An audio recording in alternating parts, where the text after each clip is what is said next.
Okay, so today is elementary English class, and I'm going to share my screen with you. Okay, get ready. Here we go. So let's make the screen nice and big for you. And now most of the classes that we're going to work on today can be found on the Study Center under Modern Studies. So if you're on the courses page, if you're on the home page, it looks like this. And here's all the course categories. Now you'll come all the way down here to Modern Studies. Click on Modern Studies, and here are the courses we're going to work on together. So that we're going to work on an English reading course. We're going to work on a literature course. We're going to do some spelling and some grammar today. First thing I want to work on you with is down here. This is elementary grammar. Now, if you're not enrolled in this class, you can ask mom and dad if they can enroll you in this class, and you can study these lessons and you can take these quizzes, okay? There's quizzes, there's assessments, some videos, but you're going to take this class right here together. Okay, so we did lesson 1 last week. Here's a tutorial Mr. Michael made, and this week we're going to work on lesson 2. Now I have it open on another screen for you, and I'll show you that one.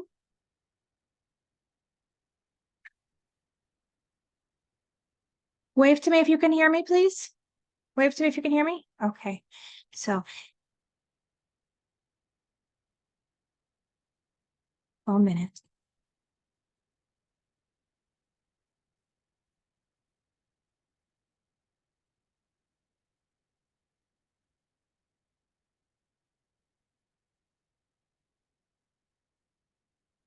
Okay, good. So one of the kids can't hear me, so I want to make sure that she has to make sure she's connected to the audio, right, Genevieve? Good. So I just told her. So here we have elementary grammar. This is lesson 2. I'll make it nice and big for you. Now, last week, we worked over here. We talked about lesson 1, objects. Remember, we talked about our senses? How many senses do we have? If you can't type, just put up your fingers. How many? 1, 2? How many senses? Good. 5. Good, Collins. Good, everybody. 5. 5 senses. Seeing, hearing, feeling, tasting, and smelling. Okay. When we see, feel, taste, or smell things or hear sounds, we are said to perceive them. Okay. There's other things that we know exist. We're conscious that exists, but we don't see, feel, taste, smell, or hear them, such as like the wind. The wind, you can't see the wind, but you see the effects of it. You see the leaves blowing, so you know it's there. Electricity. You can't see electricity, but I see the effects of it. When I flip the switch on, the light goes on or the fan goes on. So you know it's there. There's also other things that you don't perceive. You can't see, hear, feel, taste, or touch them, like love. Like you can feel in your heart love for mom and dad, but you can't see it or smell it. But so you know it exists because you can feel it. You're conscious of it, but you can't perceive it with your senses. So there's lots of things like that. Angels, you are conscious that they exist, but you can't see them, right? You can't actually see them. So all these things are called objects. Okay, we learned about objects last week. An object is anything we can perceive or of which we may be conscious. Okay, so those are objects. So a word is a syllable or a combination of syllables used in the expression of thought. When we're speaking, we speak with words. When we write with words. Okay, so that's lesson 1 from last week. Now we're going to do lesson 2. Here's the definitions from lesson 2. So number 1, language. Language is the expression of thought by means of words. Language is the expression of thought by means of words. So you have thoughts in your head. How do you get them out? How do you make other people understand those thoughts in your head? You use language. Language. Let's look how language is spelled. It's kind of a weird word to spell. A lot of kids spell this wrong. So let's pay attention to this. It's spelled Language.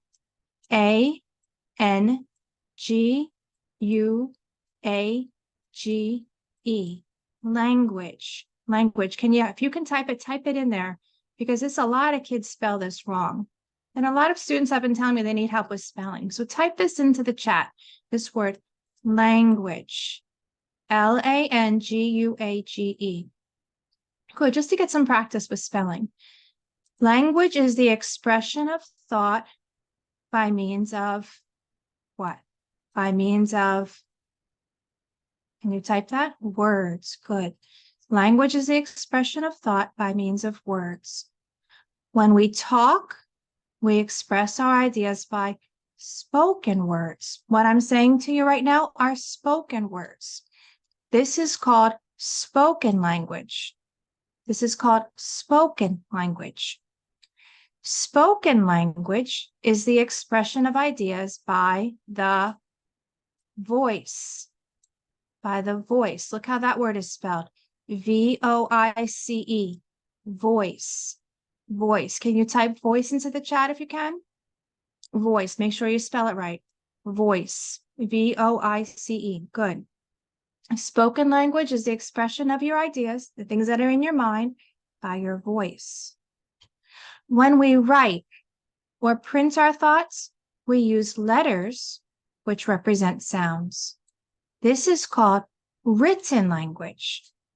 Written language. So what we're reading on this paper is written language. And then when I speak it, it becomes spoken language. Okay.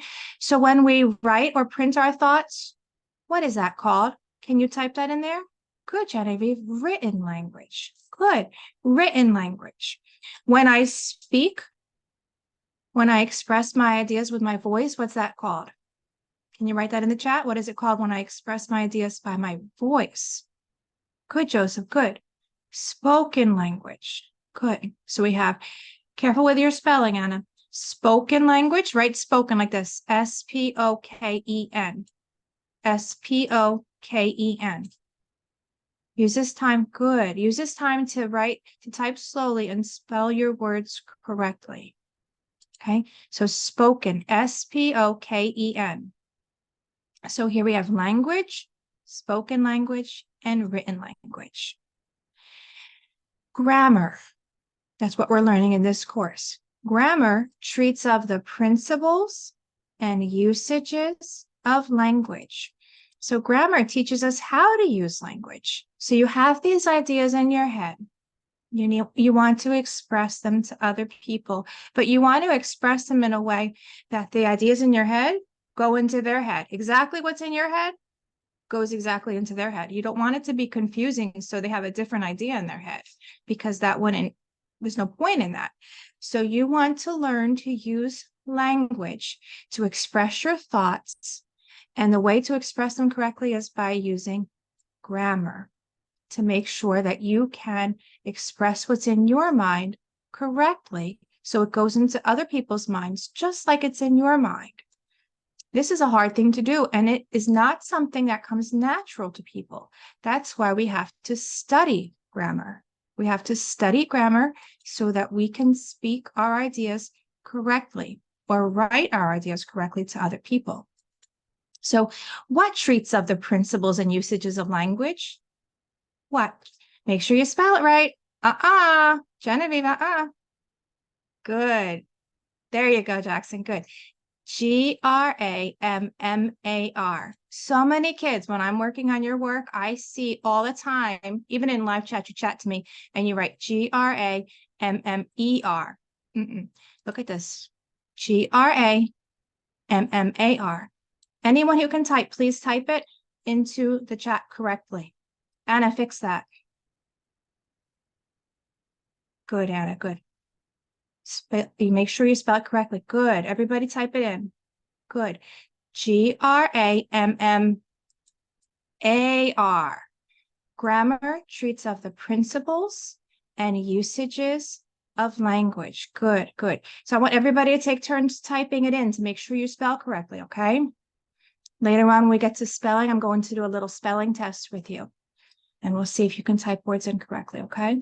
Good, good. Gabriel, good. Genevieve, good. Edmund, good. Good. G-R-A-M-M-A-R. Grammar treats of the principles and usages of language. Now, every single language has its own principles and usages that you have to study. So if you want to study English, what we're studying now, what we speak, we're going to study English grammar.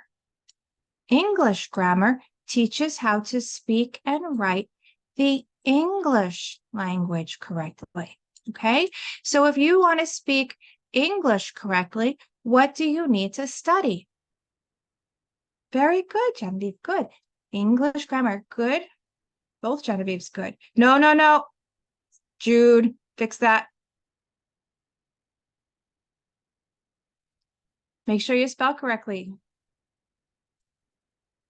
Right. Good, Jude. Make sure you're spelling it correctly. English grammar. Make sure you type that.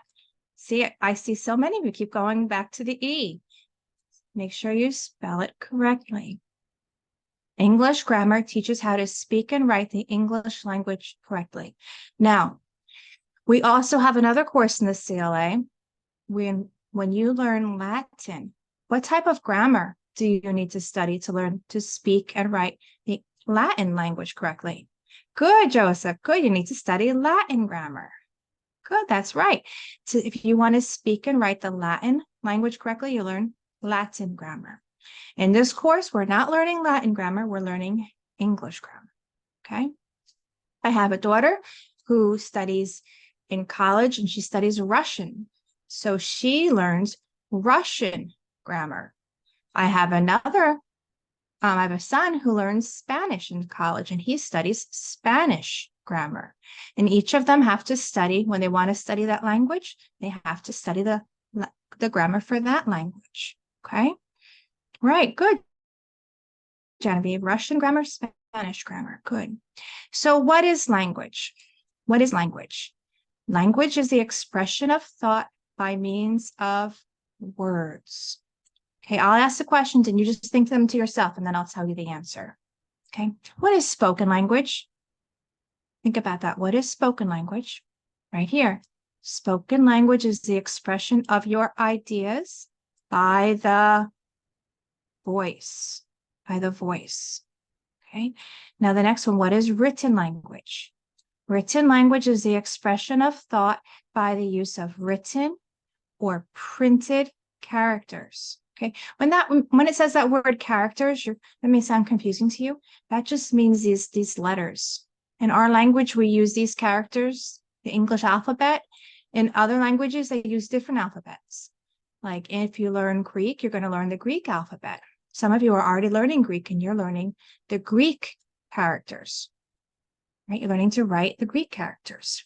Right? So next question, what is grammar? Or of what does grammar treat? Grammar treats of the principles and usages of language. Okay, and then what does English grammar teach? English grammar teaches how to speak and write the English language correctly. Okay, so that's what we're going to do that's lesson 2 for elementary grammar. Now, what you can do now, whether you have been more advanced in this course or whether you're a new student, you can go and take this elementary grammar lesson 2 quiz. Now, this lesson 2 quiz, you can see a lot of kids have already taken it. And if you click on it right here, you can see there's not too many questions. Let's see how many questions there are. There are 7 questions. So you can take this now and you're just going to fill in the blank on most of these. You can look at the lesson as you take this if you need to. Okay. So you can take this quiz when we're done. If you're enrolled in the course, you can take this quiz. So the next course we're going to work on today, let's go back to modern studies. And the next thing I wanted to work with you is on English spelling. So English spelling is down here. If you're not enrolled in English spelling, I recommend that you ask your mom and enroll in English spelling because this will help all of you. My older children, this is the book that I used with my older children who are now in college and with my 3 oldest, and they have never, ever, ever had trouble spelling. It's so crazy with them. I watch them, they write constantly. They've never, ever, they're in their 20s now, all of them are 24, and one's 20, one's going to be 24, and one's 22, and one's 20, almost 21. And ever since they were little, since I've worked on this book with them, I've never seen them misspell anything. They can spell any word. But my younger children who haven't worked on this as much, and I haven't been as careful with them because I've been busier, they're not as good spellers. And I see a lot of you guys, when I see your writing and your live chats and things like that, I really see that you guys need a lot of spelling work. So Mr. Michael and I just put this in there this year for you. Over the summer, we put this course in. And what you're going to do on this course, I'll show you. You'll study the book, and the book will have a bunch of words in it. And then we broke it down. So you have one assessment at a time to do. So you study the words, you can write them out, you can just say them, spell them, say them, memorize them. And then you do this assessment like this. So you open this up. And what you're going to do, you're going to write each of the words 5 times. Now you're going to type them in, okay? Whenever you do this, you're going to open up. I have a different screen than you do because I'm a grader, but you're going to do the submission box. You copy all these like this. Make sure you copy it like that. And you can right click it like this, and you click copy. And then you paste this into the submission box. And then right underneath, you type in here 5 times. AM space, AM space, AM space, AM space. And you'll just say it to yourself, AM, AM, AM, AM, AM, AM, and type it like that 5 times, okay? So you do that for each of the words. And then we ask you, what do these words have in common? Now, this takes a little bit of thought. You can't just blurt something out. You have to think about it. Now, all these words have in common the sound of short A. The sound of short A. So you can type in here, these words have the sound of short A in common. Okay. And then, did you read and memorize the spelling of these words? And I'll be honest here, say, yes, I did. And so you know them all, or no, I didn't. Okay. And then one of my sons, one of my older sons, is grading these for you. So you'll get your grade back. As long as you spelled it correctly and you understand what these words have in common and you read them and memorized them, he will give you 100. Okay. So each of the quizzes are short. They're like that. They're only short. And there's a bunch of them for the lessons. Okay. Because we want you to be careful and focus on these words, how to spell them. So that's lesson 1. Now, what I want to show you right now, I want to show you how this book works. So please, if you have not enrolled in this, ask mom and dad if you can enroll in this course and work on this spelling. Okay. It's very important for you to learn how to spell correctly. So that's the way to communicate. We just learned about elementary grammar. The principles and usages of language is what grammar is teaching. And part of that is how to spell correctly. Okay, so we want you to learn how to spell correctly. So when you open this link, you're going to come to the book. And here's the book. I'll make it nice and big for you. This is the McGuffey's Eclectic Spelling Book. I told you this is the one I've worked with my children on, my older children. Now let's just look at the beginning of this book. You can see, I always tell you, look at the table of contents, look through the book. You can see it's a very old book, McGuffey's Eclectic Spelling Book. And see an old picture of a teacher playing the piano with the students singing. Here's the preface. And let's look down here. We're going to look at the first lesson right here, the English alphabet. The English alphabet consists of 26 letters. How many letters? Type it for me in the chat. How many letters are there in the English alphabet? 26. Good. Anna, no, not 23. 26. Good, good, good, good. 26. Good. 26 letters in the English alphabet. A, B, C, D, E, F, G, H, I, J, K, L, M, N, O, P, Q, R, S, T, U, V, W, X, Y, Z. Now, those are things you probably memorized when you were a little kid, right? Mom probably sang the alphabet song with you. Okay, so 26 letters in the English alphabet. Now, letters are divided into 2 types of letters. Letters are divided into vowels and consonants. How many Into how many divisions are letters divided? How many? 2. Good, Jackson. Good. They are vowels and consonants. Good. Now, the vowels are those letters which can be perfectly sounded without the aid of any other letter. Okay, vowels are the letters which can be sounded perfectly without the help, without the aid of any other letter. The vowels are A, E, I, O, U, W, and Y. Okay, usually you probably hear A, E, I, O, and U. This course is a little more thorough. You also have W and Y. There are some words, such as you could think of the word fly, F-L-Y. The vowel in that is Y. And you can think of the word few, F-E-W, and W serves as a vowel. Okay, so the vowels are, type out the vowels for me. You can type out the vowels. Can you chat in the chat? Please type the vowels if you can. A, E, I, O, U, W, and Y. Okay, so you're going, most of the time you'll just hear A, E, I, O, and U, but also W and Y can also function as vowels. Okay, the vowels, now let's learn about them. The vowels sounds of W and Y are the same as those of U and I. The vowel sounds of W and Y are the same as those of U and I. A, E, and O are always vowels. A, E, and O are always vowels. I, U, W, and Y are sometimes consonants. I, U, W, and Y are sometimes consonants. You'll learn more about this even when you study Latin. You'll learn about this also, how this works. I, U, W, and Y are sometimes consonants. Okay. Next part. A diphthong is the union of 2 vowels in 1 sound. A diphthong is the union of 2 vowels in 1 sound. Okay, what is a diphthong? A diphthong is the union of 2 vowels in 1 sound. Okay, you're going to learn about that as we go along.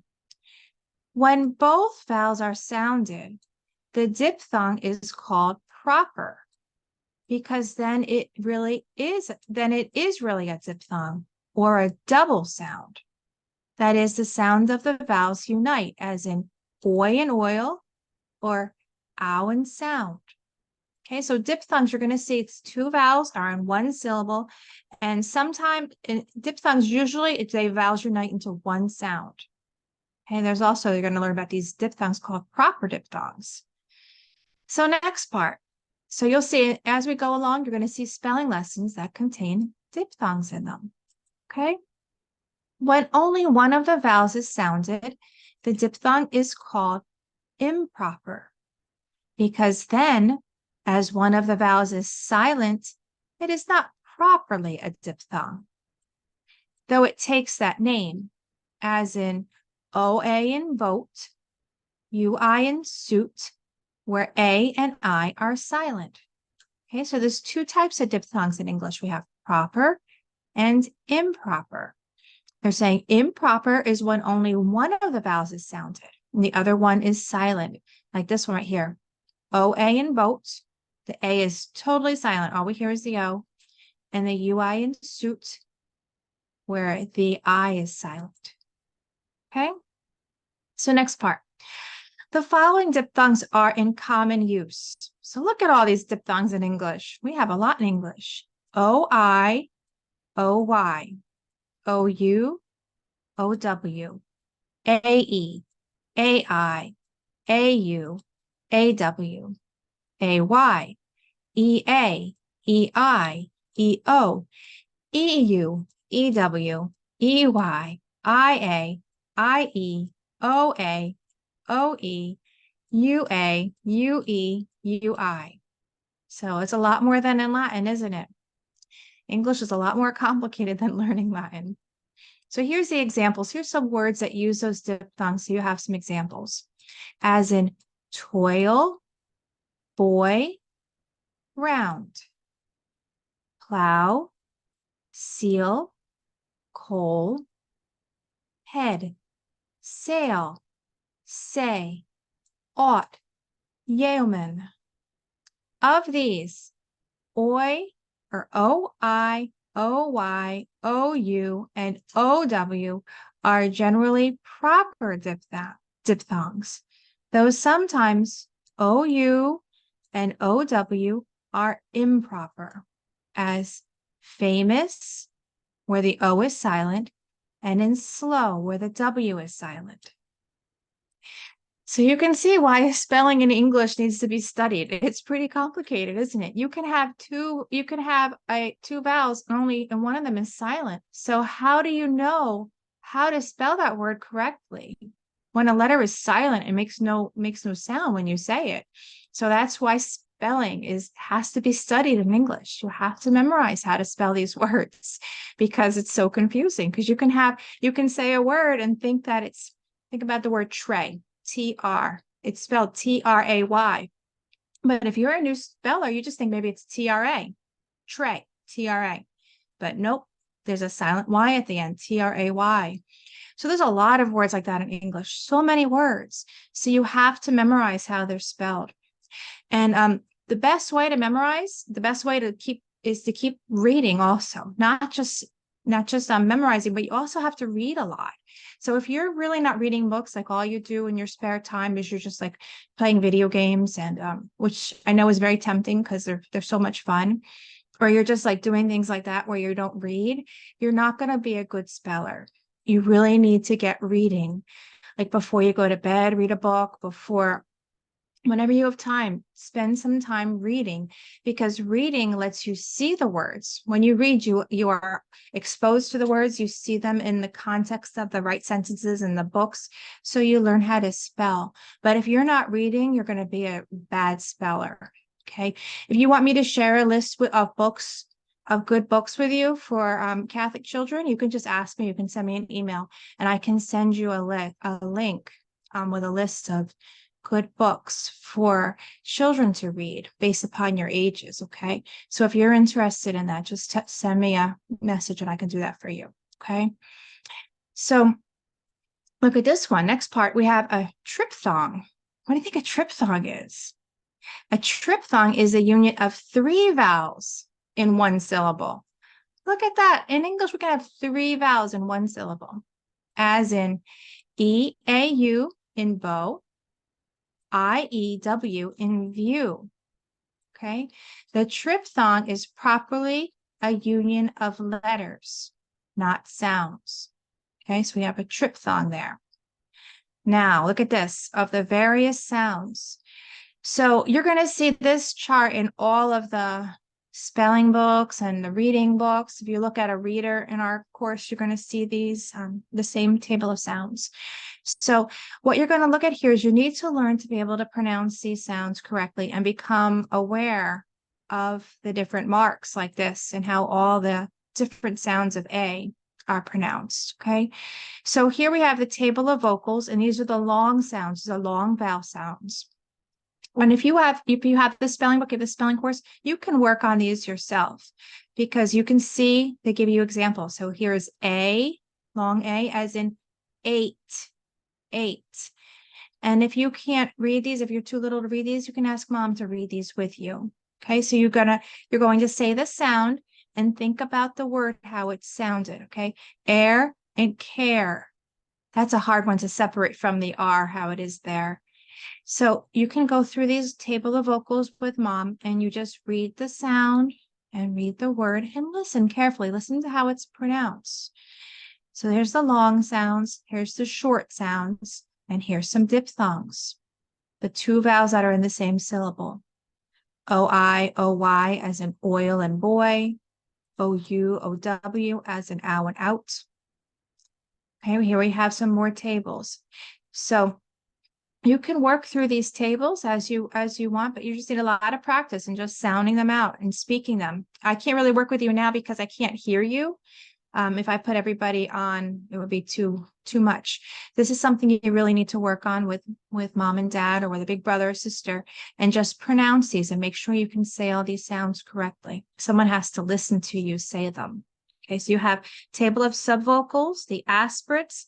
Aspirates are, they don't really make a sound. They make like more of like a breath, a breathy kind of thing. Like H says him.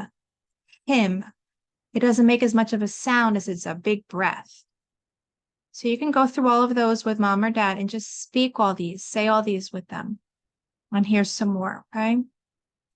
So that's all we're going to work on with spelling today. Next week, we'll work on the consonants. Today we did the vocals, the vowels, and next week we'll look at the consonants. And I'll show you the rest of this book. Here's more. We're just going to go through this beginning of the book first before we start the lessons. But I want to show you the lessons in this book, just in case you haven't seen it yet.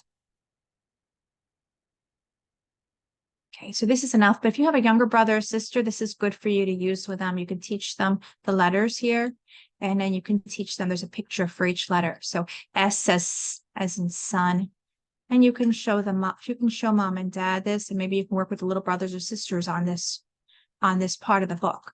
Okay, because mom and dad might not know about that. So here's the beginning of the spelling book. And you can see lesson 1, you're going to learn about the short sounds of vowels. And this is the short sound of A. See this little smile over the A? That means the A says ah, ah. So this is am, an, as, at. And what you're going to do is you're going to practice going through this and making sure that you can say, spell, say. And how we do with spelling, we just say am, A-M, am. Cat, C-A-T, cat. Same thing as you get into the harder lessons, say, spell, say. Same thing, okay? So you're just going to practice all these words. Make sure you can spell them all by heart. Like someone can say to you, Jude, spell cat. And you can close your eyes and say cat, C-A-T, cat. That's how it should be. They should all be memorized like that. From these easy words all the way to the more advanced words. And when you can do that, go back to the course and do the assessment, just like I showed you before. Okay, and then submit that and we'll grade that for you. So that's the end for spelling today. Next week, we'll keep working through that introduction, and then we'll start working on spelling words. And what I'll do, I'm going to just test you as we go through. Let's see if you can do this. So type really quickly. How do you spell cat? Spell cat. Good, good, good. C-A-T, good. Spell map, map. Good, M-A-P, map. Very good, good, good, good. Spell ran, ran. No, ran. Good, good, good, good, good. Ran, R-A-N, ran. Spell ham, ham. Good, H-A-M. Good, good, good, good. One more. Spell rat, rat, rat. Good, good, good, good. No, not rats, rat. Good, good.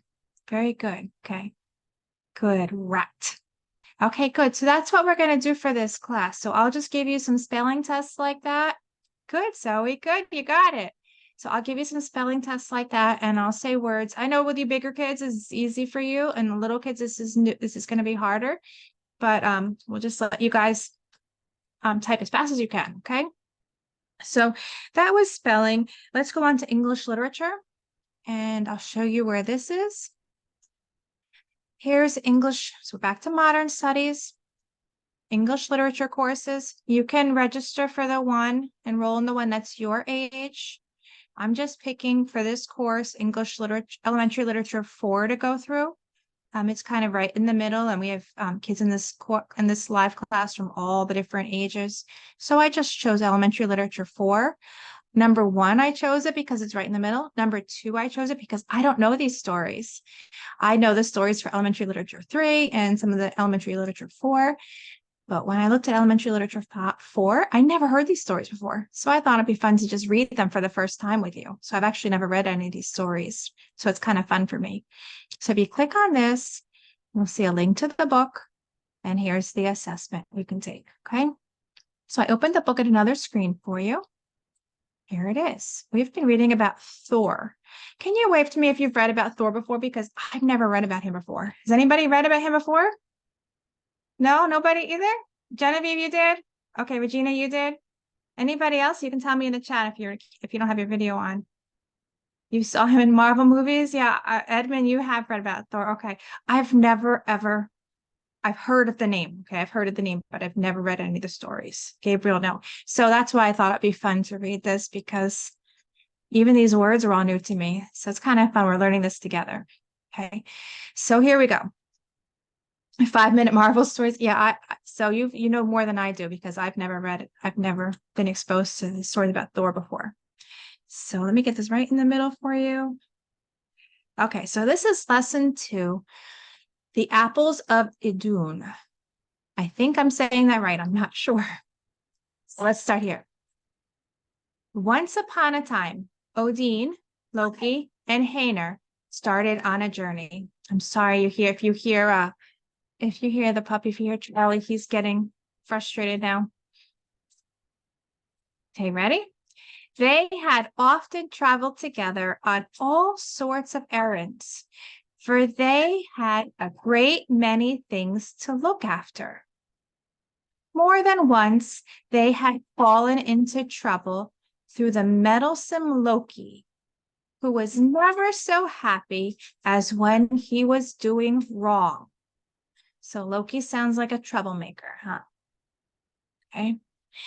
So when the gods went on a journey, they traveled fast and hard, for they were strong, active spirits. They loved nothing so much as hard work, hard blows, storm, peril, and struggle. There were no roads through the country over which they made their way. Only high mountains to be climbed by rocky paths, deep valleys to be crossed, and swift rushing streams as cold as ice. Not a bird flew through the air. Not an animal sprang through the trees. It was as still as a desert.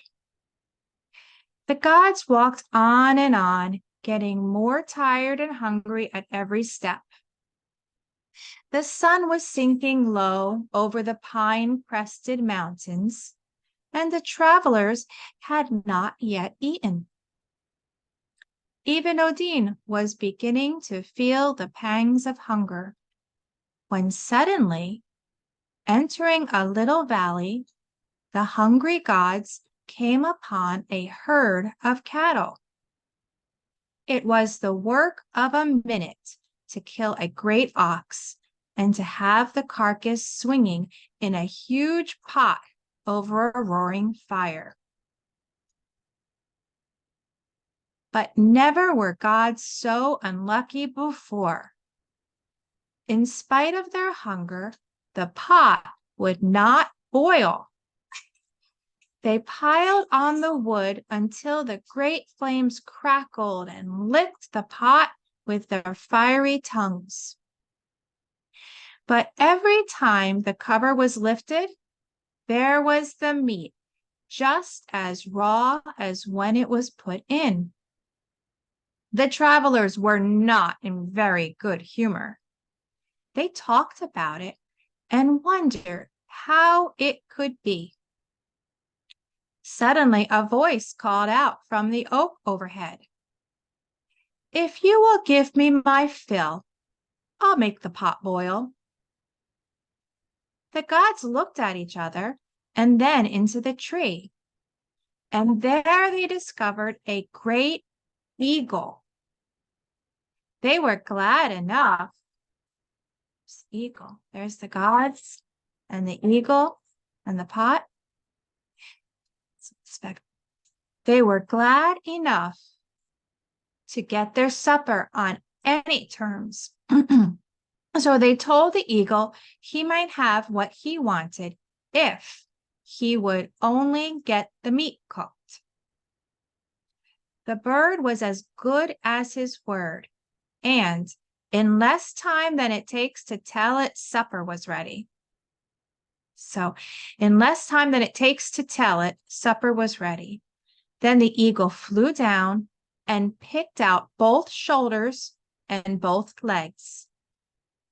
This was a pretty large share, and Loki, who was always angry when anybody got more than he, seized a great pole and began to beat the bird. Whereupon a very strange thing happened.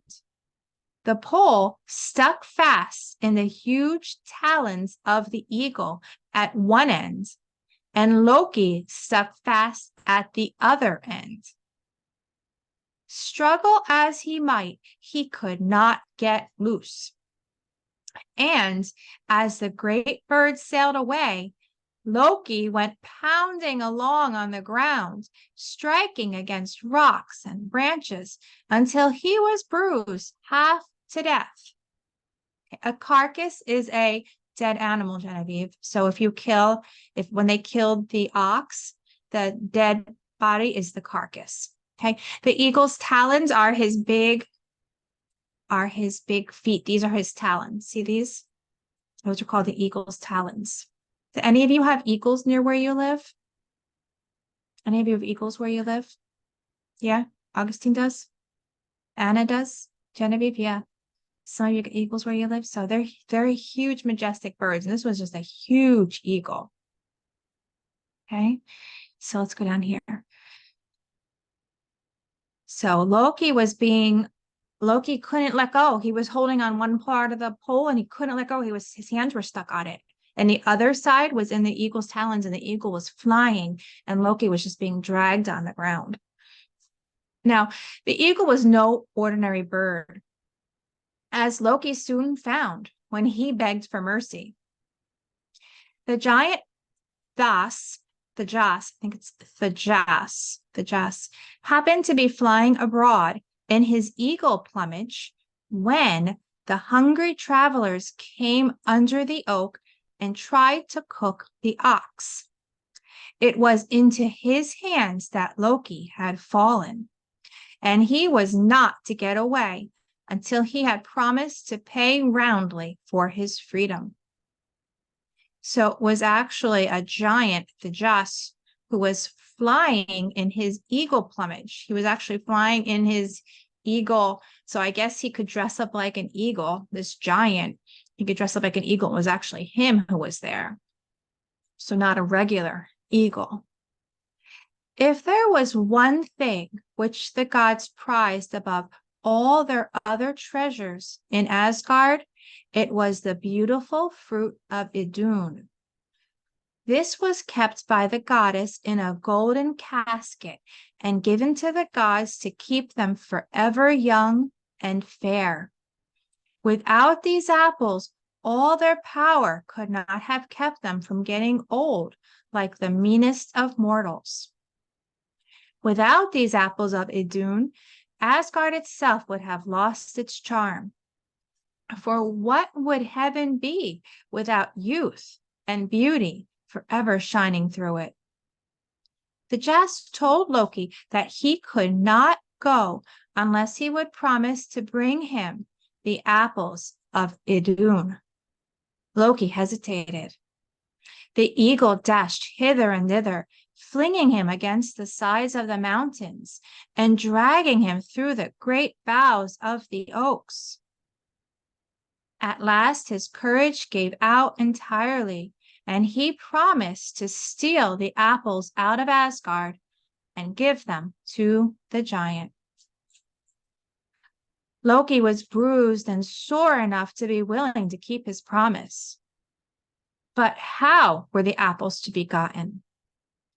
Idun guarded the golden fruit day and night. Here's the apples and the goddess. So, let's see. No one ever touched it but herself.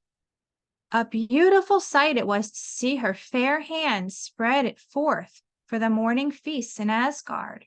So there she is, she's guarding it. No one touches it except for her, who she gives it to.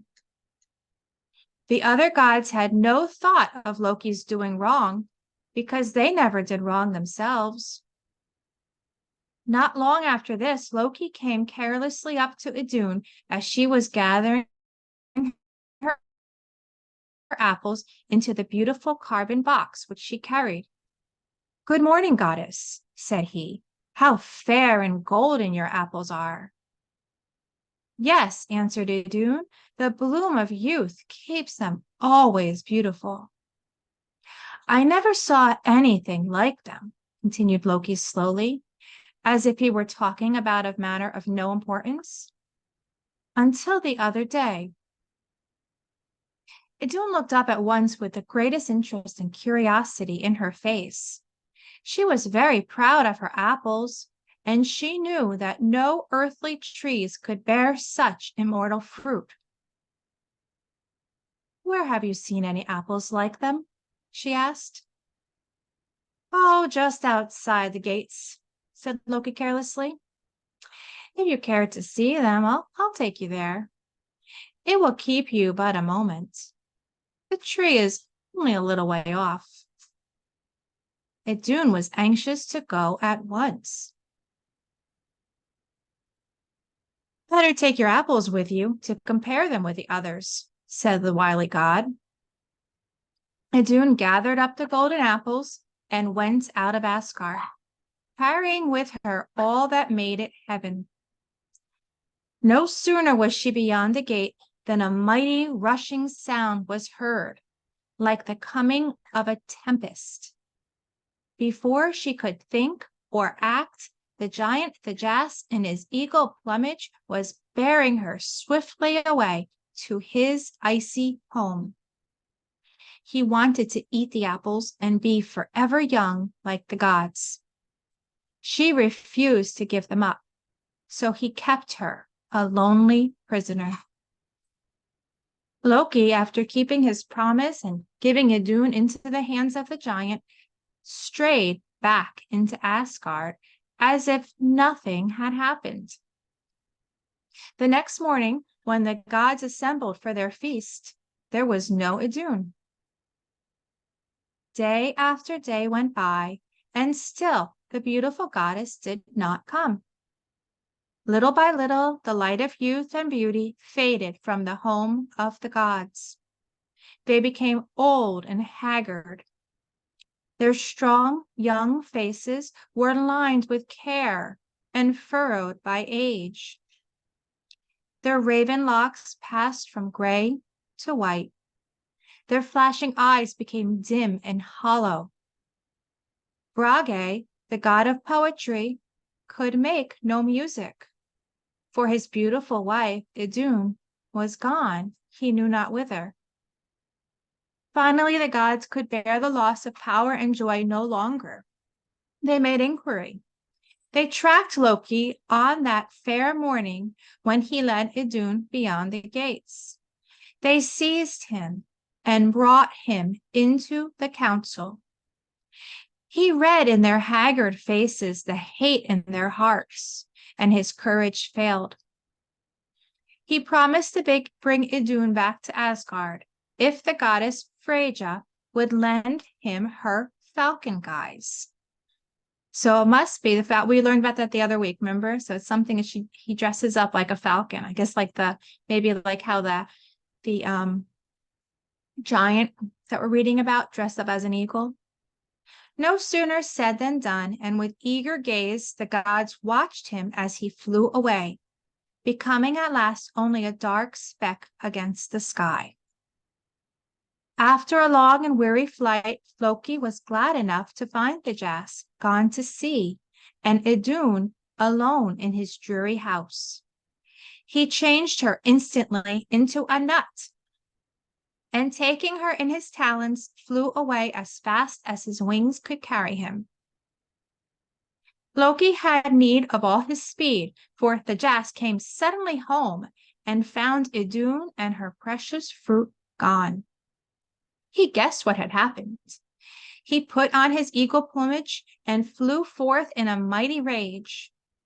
Like the rushing wings of a tempest, his mighty wings beat the air and bore him swiftly onward. From mountain peak to mountain peak he flew. Now he almost touched the murmuring pine forests. Now he swept high in midair with nothing above but the arching sky and nothing beneath but the tossing sea. At last the Jas sees the falcon far ahead. His flight becomes like the flash of the lightning for swiftness, and like the rushing of clouds for uproar. The haggard faces of the gods line the walls of Asgard and watch the race with eagerness. Youth and endless life are staked upon the winning of Loki. He is weary enough and frightened enough too, as the eagle sweeps not far behind him. But he makes a great effort to widen the distance between them. Little by little, the eagle gains on the falcon. The gods grow white with fear. They rush off and prepare great fires upon the walls. With fainting, drooping wings, the falcon passes over and drops exhausted by the wall. In an instant, the fires have been lighted, and the great flames roar to heaven. The eagle sweeps across the fiery line a second later and falls, maimed and burned to the ground. A dozen fierce hands smite out his life. Thus the great giant, the Jas, perishes among his foes. Idun resumes her natural form as Brage rushes to meet her. The gods crowd around her. She spreads the feast. The golden apples gleam in the eyes of the gods. They eat, and once more their faces glow with the beauty of undying youth, and their eyes flash with divine power. Idun stands like a star of beauty among the throng. The song of Brage is heard once more. Poetry and everlasting life are wedded again. Anna, you can go to Mr. Michael's class. He hasn't started yet. He'll be starting in just a minute. So that's adapted from Hamilton, Wright, Maybe. That's the author right there, Hamilton, Wright, Maybe. And that was the story of Thor. Okay, and we learn about the apples of Asgard, the apples of Idun, the goddess. So that's a fun story. These are the kind you can read stories like this to help with your spelling, help with your vocabulary. A lot of these have morals to them, and they're fun stories to read. So now as you go back here to the course, you can see there's an assessment here. Okay, bye, Jude. You can go to Mr. Michael's class. Go ahead. Anybody who needs to go to Mr. Michael's class, feel free to go, okay? So I'll see you tomorrow or next week. So anybody who needs to go, feel free to go. We're going to work for a few more minutes on this. So right here, if you come to this lesson 2, the apples of Idun, you go to this assessment. And here's the questions. So you'll copy these like this, and then you're going to actually copy them, and then you're going to paste them into the submission box. And you'll just go through each one. You tell the title of the reading, who is the author of the lesson, paraphrase the content of the lesson, being careful to prove the knowledge of the details of the reading. Just talk about what you read about. What's the main theme? And you can talk about the main character. You can talk about what Loki did. You can talk about the giant, the Jas. List any new words. We saw some new words in there. So any new words you can write in there. And when you go ahead, Joseph. Go ahead. That's fine. You guys can go. Bye. If you're going to go to Mr. Michael's class, go ahead now. We're just going to wrap up. So any new words that you don't know, you go over to the Oxford English Dictionary. I showed you can log into the Oxford English Dictionary. If you log in this from the CLA site, it takes you right into the sign in, and you're already signed in. And you can look up any words right here that you didn't know from the lesson. Okay. How is the story to similar stories? We learned the first story was about Thor, and you can talk about that. And you can talk about what is the narrator? Who is the narrator? And then how do you rate this story? Was it easy for you? Was it difficult? Just talk about that. How was it? Was it too difficult? You can say this story was a little bit difficult for me to read. And you can tell about how you didn't know some of the words or something like that. And then here you summarize the reading. Okay, now each of the English literature courses have an assessment like this. Okay, so that's all we're going to work on today. This was our elementary English class today. So you're welcome, Rebecca. I'm going to stay on for if you have any questions. So that's the end of our lesson for today. But if you have any questions, you can type in the chat, or if you need me to put your volume on, we can do that. Okay. So I'm going to stop sharing with you. So if anyone has any questions, you can let me know. If not, that's it for today. And then we'll meet tomorrow at this time at noon for our math class, or next week for our English class. Okay. So bye, everybody. I'll hang out in case anybody has any questions.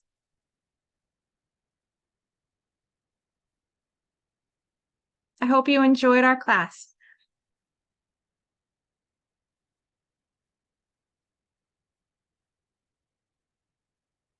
Okay. Bye, Collins. Bye, Zoe. Hey, have a good afternoon, guys.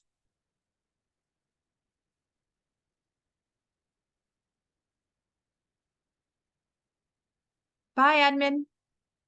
Have a good evening. Okay, so I'll see you guys either tomorrow or next week at this time. Okay, so have a good afternoon. Be good for mom and dad. Bye bye.